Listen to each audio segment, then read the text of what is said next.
We all just expect trains to run on time, right? But what happens when one of them breaks down? Suddenly, the clock is ticking, the costs are piling up, and a simple little fault can turn into a huge headache. Today, we're going to look at how data is turning that whole race against time into a science and getting trains back on the rails faster than ever. Okay, so picture this. It's the dead of winter, absolutely freezing, and a train has just died, blocking a really critical line. Every single minute that ticks by causes more and more delays down the line. And all that pressure, it lands on one single technician. How in the world do they find that one tiny problem out of thousands of things that could have gone wrong? This isn't just a thought experiment. This is a real challenge these folks face every day. So you gotta ask, why is this so hard? Well, it all comes down to the old way of doing things, the traditional approach to troubleshooting. For years, fixing a train was kind of like an art form, not a science. It was all about one person's experience, their gut feeling. It was a lot of trial and error. And you can imagine, right? The results were all over the place, and downtime could drag on and on. What the industry really needed was a total shift, away from just guesswork and towards a system that's based on cold, hard data, giving you a consistent process and a faster fix every single time. So the key to this new way of thinking is something called a fault tree. Now, the idea itself isn't brand new, but it's being used in a really clever new way. Just think of it like a blueprint for figuring out what's wrong with a really complex machine. So what exactly is a fault tree? Well, it's basically a map of what could go wrong. You start at the very top with the big problem, like, hey, the brakes failed. From there, you branch down, kind of like a family tree, mapping out every single possible thing that could have caused that failure.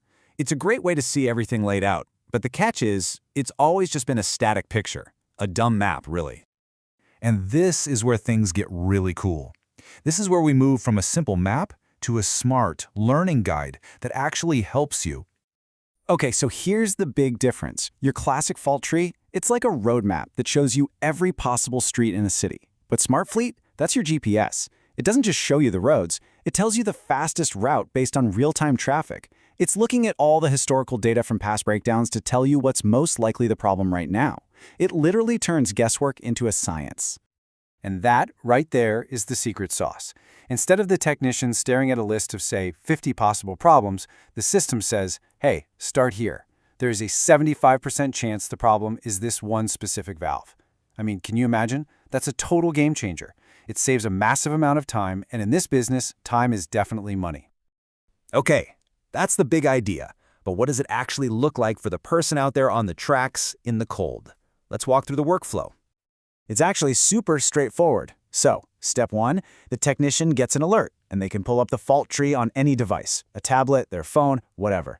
Step 2, a really clean visual guide walks them through exactly what to check. And step 3, and this is huge, everything they do is tracked live. That means an expert, someone with decades of experience, can be back at the warm home base watching and helping out in real time.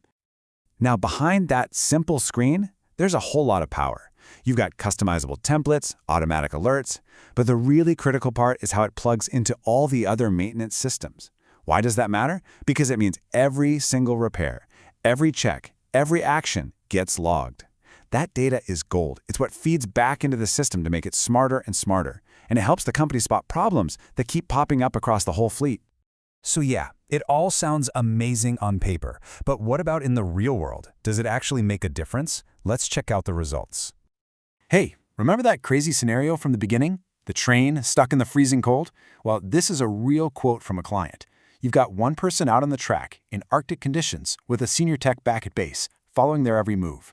Working together, they get that train moving and the line cleared fast. It's just a perfect story of how this tech doesn't replace people, it makes them better. And the numbers back this up big time. First off, the time it takes to even figure out what's wrong, slashed, way down. Second, you get consistency. It doesn't matter if you have a 30-year veteran or a newer tech, they're both following the same smart, data-driven process. And what's the bottom line of all that? More uptime. The trains are out there doing their job, not sitting around broken. And, people are noticing this isn't just some random app. We're talking about an award-winning innovation here, recognized by major players like the University of Birmingham's Rail Innovation Center. So this is the real deal, a proven system that's changing the game. The old way of thinking sees a breakdown as just a problem you need to solve. But this new approach flips that on its head. Now, every single failure is a piece of data. It's a chance to learn something. So the big question to leave you with isn't just about fixing one train faster, it's what happens when every single problem you have actually makes your whole operation smarter.